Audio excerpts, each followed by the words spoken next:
Syrian ജയിലിലെ ക്രൂരതകൾ ലോകത്തോട് വിളിച്ചു പറഞ്ഞ മനുഷ്യാവകാശ പ്രവർത്തകൻ മസൻ ഹമദയുടെ മൃതദേഹം കണ്ടെത്തി. ദമസ്കസ് സമീപത്തെ കുപ്രസിദ്ധമായ സെദ്നയ ജയിലിലായിരുന്നു ഇദ്ദേഹം ഉണ്ടായിരുന്നത്. സിറിയൻ പ്രസിഡന്റ് ബഷറുൽ അസദിന്റെ ഭരണത്തിന് കീഴിൽ കൊടിയ പീഡനങ്ങൾ ഏറ്റുവാങ്ങിയാണ് ഹമദ മരണത്തിന് കീഴടങ്ങിയത്. ഹർസദ ആശുപത്രിയിലെ മോർച്ചറിയിൽ സൂക്ഷിച്ച നിലയിലായിരുന്നു മൃതദേഹം. ശരീരത്തിലാകെ പീഡനത്തിന് തെളിവുകൾ ദൃശ്യമാണ്. ജയിലിൽ വെച്ച് കൊല്ലപ്പെടുന്നവരുടെ മൃതദേഹങ്ങൾ ഹർസദ ആശുപത്രിയിലെ മോർച്ചറിയിലാണ് സൂക്ഷിക്കുന്നത്. ഇവിടെ നിന്ന് കൂട്ടക്കുഴിമാടത്തിലേക്ക് കൊണ്ടുപോകും. മൃതദേഹം കണ്ടെത്തിയതോടെ നിരവധി പേരാണ് സാമൂഹ്യമാധ്യമങ്ങളിൽ അനുശോചന കുറിപ്പുകൾ പങ്കുവച്ചിട്ടുള്ളത്. ഹമദ, ഞങ്ങൾ എല്ലാവരും പരാജയപ്പെട്ടു. ഞങ്ങളോട് ക്ഷമിക്കൂ. ഈ ലോകം വളരെ മലിനമായതിൽ ഞാൻ ഖേദിക്കുന്നു. നിങ്ങളുടെ കണ്ണുകൾ ഇത്രയും കാലം ഈറനണിഞ്ഞതിൽ ഞാൻ ഖേദിക്കുന്നു. സിറിയൻ ആക്ടിവിസ്റ്റായ സെലീൻ കസം എക്സിൽ കുറിച്ചത് ഇങ്ങനെയാണ്: അദ്ദേഹം ഏറ്റുവാങ്ങിയ പീഡനങ്ങളുടെ ചിത്രം മതി 1000 വിപ്ലവങ്ങൾ ഉണ്ടാകാൻ. അദ്ദേഹം എക്കാലവും സിറിയയിലെ ധീരനായ വീരന്മാരിൽ ഉൾപ്പെടും. മറ്റൊരാൾ കുറിച്ചു.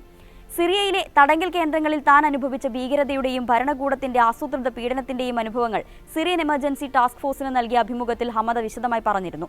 ജയിലിൽ നേരിട്ട മർദ്ദനവും ലൈംഗികാതിക്രമവും പട്ടിണിയും നിരന്തരമായുള്ള മാനസിക പീഡനവുമെല്ലാം അദ്ദേഹം പറഞ്ഞപ്പോൾ ആ വാക്കുകൾ ലോകത്ത് തന്നെ പ്രതിധ്വനിച്ചിരുന്നു. കയ്യിൽ ചങ്ങലയിട്ട് മേൽക്കൂരയിൽ തൂക്കിയിടുക, കാവൽക്കാർ ദേഹത്ത് ചാടി വാരിയെല്ല് തകർക്കുക, സിഗരറ്റ് കുറ്റികൾ കൊണ്ട് തൊലിയിൽ പൊള്ളലേൽപ്പിക്കുക എന്നിങ്ങനെ നിരവധി പീഡനങ്ങൾക്കാണ് ഇദ്ദേഹം ഇരയായത്. ഇതിനു പുറമെ ലൈംഗികാതിക്രമം, ഷോക്കടിപ്പിക്കൽ എന്നിവയ്ക്കും വിധേയനായി. കിഴക്കൻ സിറിയയിലെ ഡെയർ എസോർ സ്വദേശിയായിരുന്നു ഹമദ. എണ്ണ മേഖലയിൽ ജോലി ചെയ്യുന്നതിനിടെയാണ് 2011 സിറിയൻ വിപ്ലവം ഉണ്ടാകുന്നത്. ഇതിനെ തുടർന്ന് 2011 2012 നിരവധി തവണ അറസ്റ്റ് ചെയ്യപ്പെട്ടു. 2014 ജയിലിൽ നിന്ന് വിട്ടയച്ചതിനെ തുടർന്ന് നെതർലാൻഡ്സിൽ അഭയാർത്ഥിയായി. തുടർന്ന് അസദിന്റെ ഭരണകൂടം നടത്തുന്ന പീഡനങ്ങളെക്കുറിച്ച് ജനങ്ങളിൽ അവബോധം സൃഷ്ടിക്കാനായി ജീവിതം സമർപ്പിച്ചു.